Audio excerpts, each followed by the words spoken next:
Hey guys, Safety Dave here. So I'm going to talk today about our emergency action plan. So the objective of the emergency action plan, or EAP, establishes guidelines for all reasonably foreseeable workplace emergencies to reduce risk to life and health of employees, vendors, or visitors of Walters and Wolf Curtain Wall at location 117 106th Avenue in Bellevue. That's Bellevue Plaza.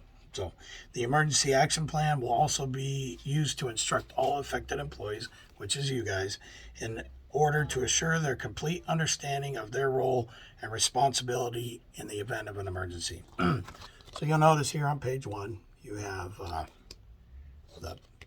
the name of the job, and then you have contents.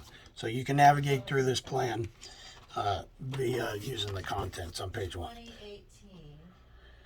All right, so general information emergencies can be identified as medical, fire, severe weather, bomb threats, chemical spills, terrorist attacks, criminal acts, extended power loss, etc. Personnel should identify these emergencies and report them to your emergency coordinator, and we'll identify who the emergency coordinator is. So the assembly area, section C. You'll also notice on your safety bulletin board, so this is essentially our rally area. So here's the job site, okay? So going north, the Rite Aid. So here's where you guys did your orientation on the backside. So right here in that Rite Aid parking lot, and you'll get familiar with it. In the event of an emergency or evacuation, that's where our rally point is. And that's also, I put a map on the safety bulletin board. So alerting personnel, evacuating procedures. The following apply during fires and other workplace emergencies which require evacuation. So if available, the fire alarm will be activated. I think they have the horn with the 3 blasts. Personnel will calmly evacuate using the designated escape routes, giving vocal alarms of fire on your way down. So the means of egress are the stairways. So there should be 2 in Tower 1. So identify those. We don't take the man lift in the event of a fire or other evacuation emergency. We use the stairs. So personnel will look into rooms as they leave their work area and notify personnel to exit. Do not delay your evacuation for this purpose. So personnel will assemble or remain in the evacuation assembly area. Leaving the group or failing to report to the evacuation assembly area can cause unnecessary effort locating personnel believed to be missing. So that's really important. Don't just leave the job site. Don't go to your car. You go to the emergency area and you report directly to your emergency coordinator, for which will be your site supervisor. So if Tom Giles is on site, he'll be the emergency coordinator. If Tom Giles isn't there, then it's going to be Brian Seitzler for Tower 1. So immediately notify your foreman, lead, or the emergency coordinator, your site supervisor, of missing or unaccounted for personnel. Stay alert, listen for instructions, await guidance to disperse, return to the building, or take additional measures. In the event of a medical or other emergency that does not require evacuation, call 911 to alert police and notify the emergency coordinator. So head count. The emergency coordinator, the site superintendent, will conduct a head count of the employees they are responsible for at the evacuation assembly area. Then they will give the count to the general contractor, emergency coordinator, for final confirmation. So the site supervisor needs to find out from GLY who their emergency coordinator. So you guys report to the site supervisor. The site supervisor goes and lets GLY know, hey, all our guys are here and accounted for, or we're missing someone, and he was last known to be on, say, level 7. So you got chain of command. Currently, the emergency coordinators we have designated on this plan are Brian Seitzler for Towers 1 and Tower 3, and Curtis Longver for Tower 2. So you'll notice their phone numbers are there. So in the event of an emergency and you're on Tower 1 and Tower 3, who do you go see? When you get to the evacuation area, you go see Brian. So there will be crew lead and foreman, hopefully we'll designate. And each crew lead will be responsible for kind of looking around and making sure their crew know, hey, let's evacuate in the event of evacuation.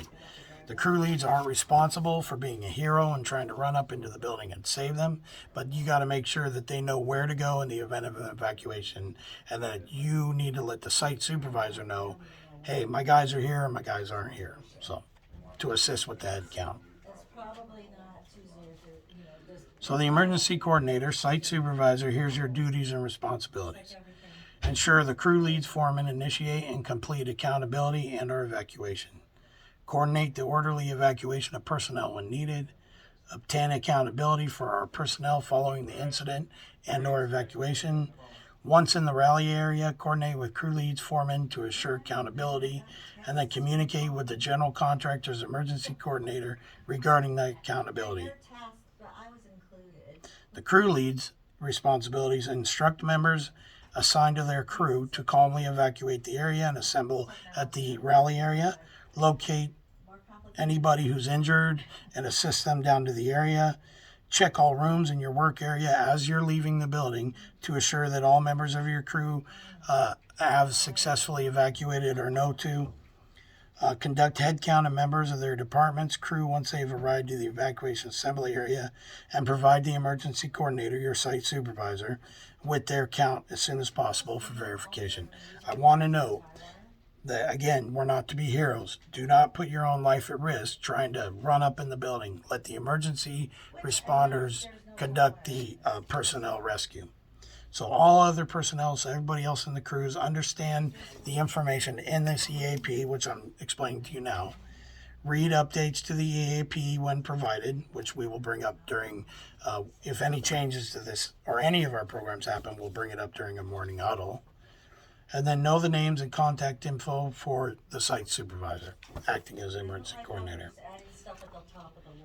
So now page 5, you have your hazard assessments. So it'll run through. I'm not going to read through all these, but you can check it out in this book. Like I said, this book and all the other plans and programs are located in a file holder on the safety bulletin board in your dry shack. So it talks about fire and explosion. So what type of emergency response? So for example, evacuation and possible first aid treatment. Workplace violence, you would have first aid treatment, shelter in place, so don't evacuate. So when you see shelter in place and it's checked off, that means that's a situation where we don't leave the building. And then law enforcement involvement, all right? So I'll run down earthquake, flooding, severe weather, such as blizzards, snowstorms, medical emergencies, what to do, first aid treatment, shelter in place, and then other for any other thing any other emergency we could have missed.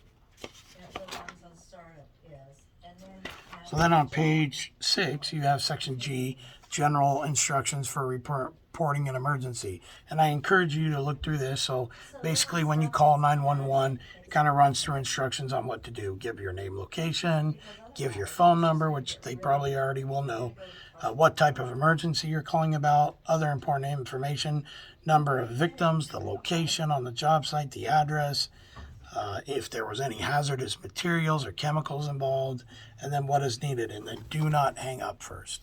Make sure that you let the emergency hang up, and so that if there's any further instructions they need to give you, you can get it. And then on page 7, it talks about medical emergencies. It also designates where the first aid kits are in each crew gang box.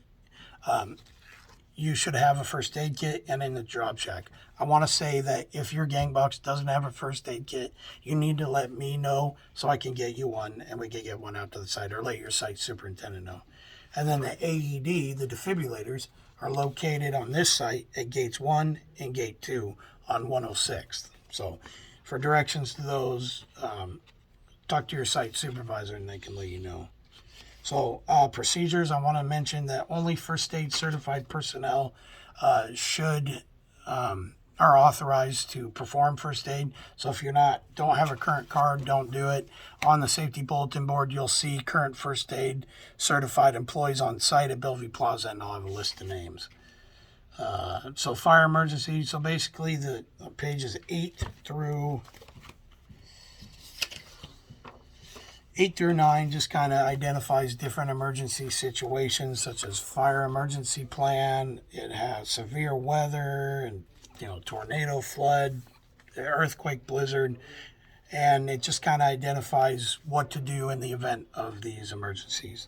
And then section K, which is on 9 through 10, just has training. So it says how we must train all of you what's identified in this emergency action plan, how to properly evacuate.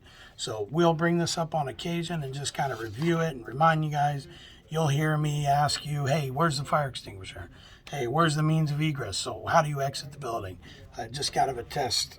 Yeah. And then after you guys have gone through this, watched this video or reviewed this plan, I need you guys to put your name and then put the date of training. So there's your initial training. And remember, if you have any questions, just reach out to your site supervisor, or you can give me a call or talk to me. I'm going to be on site a lot of the time, and I can review anything or answer any questions. So thank you.